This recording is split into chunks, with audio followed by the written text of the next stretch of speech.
Hello, my name is Alex. I'm from Romania and I am 28 years old. And I would like to talk about people with disabilities in my country and about the people with disabilities that I know. Uh, Basically, in Romania there are two types of people with disabilities you see. On one side there are the people who are begging on the streets, and on the other side are people who have extraordinary life stories. And I feel that there are a lot more people with disabilities which are not present in our society, usually because their families don't want to talk about them and are ashamed about them. And I feel that this is one characteristic of this part of the world which has to change, and that we have to actually see the truth and get a real view about how our society is. I have seen a lot of people with disabilities, but the people I have actually spoken to and the people which I personally know are no more than 10, and a lot of them I have met through European projects and not in Romania directly. Um, one person who I meet a lot is my friend Radu. We meet maybe once every month or every 2 months, and his story is really a special one, and he's one of the lucky people who, although had to face a lot of discrimination, managed to be in a good position, have a job, be an important member of society, and I feel that it is important to talk about him because it shows that disability should not mean exclusion. So he is a programmer.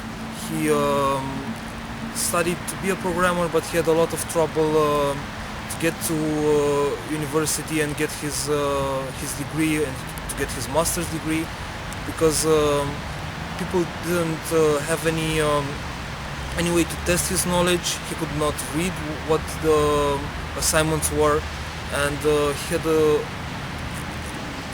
basically Romanian society is not prepared to include people with special needs.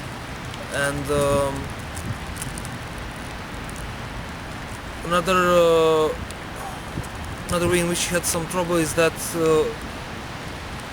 when he wanted to get a job in a big company, he was asked to go to the interview, and of course in his CV it wasn't written that he had a disability, because it doesn't matter that much. He can do his job, he's a good programmer. So the people picked his CV, and when they saw a blind person showing up for the interview, they directly said, thank you for coming, we're sorry you had to travel to this city and had to waste your time, but we cannot employ you.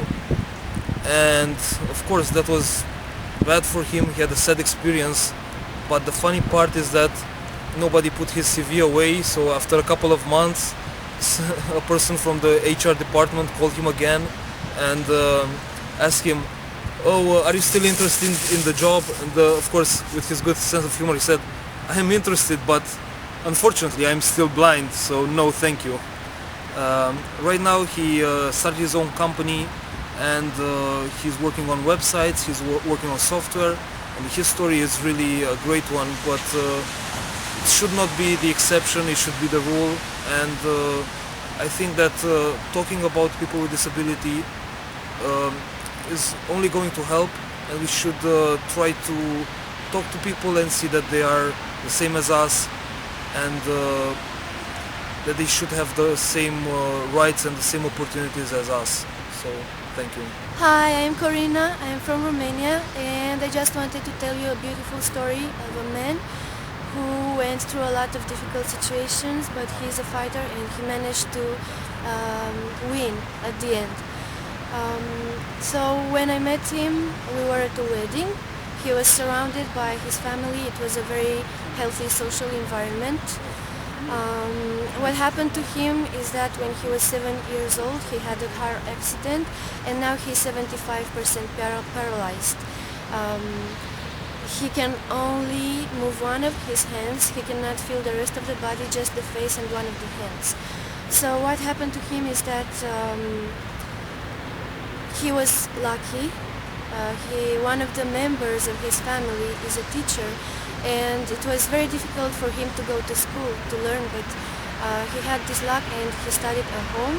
He studied law and now he is a lawyer. He has a good job and also win his own money. He has an independent life.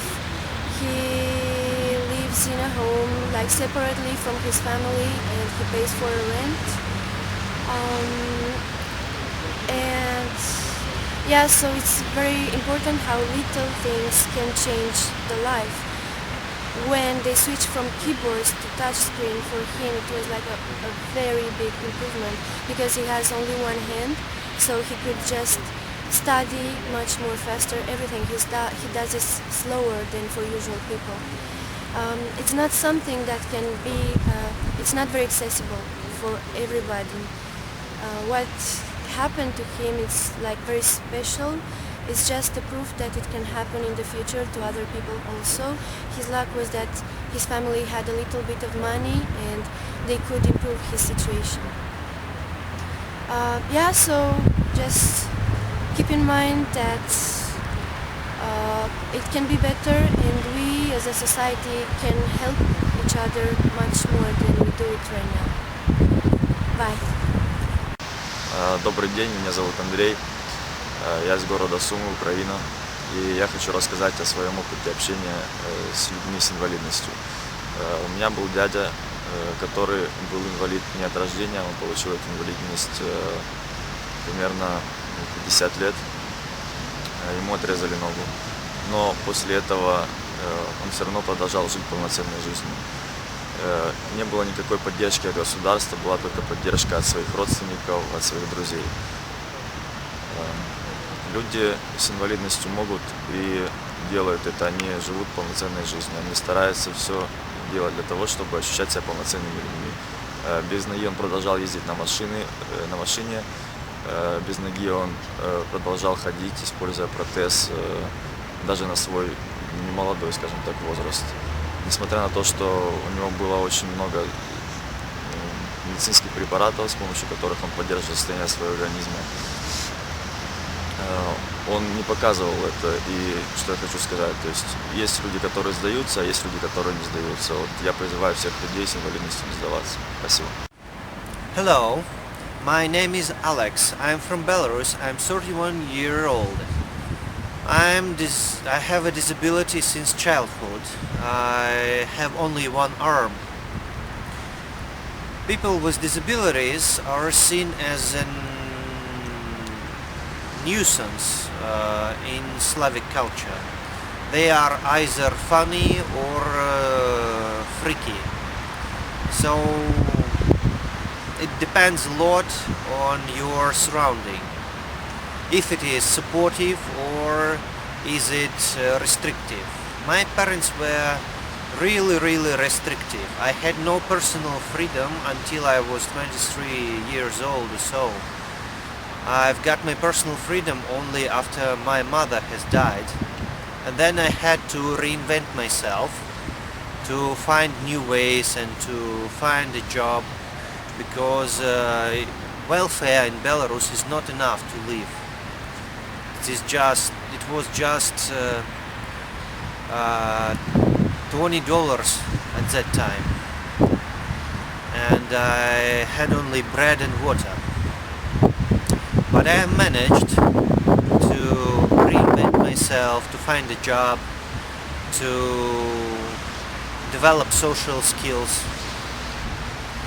It is possible to overcome disability, but people with disabilities do need social support, and they need some understanding and acceptance, because when you strip people of acceptance and support, they are very likely to become hostile or socially anxious, or they often start to abuse substances like alcohol or drugs.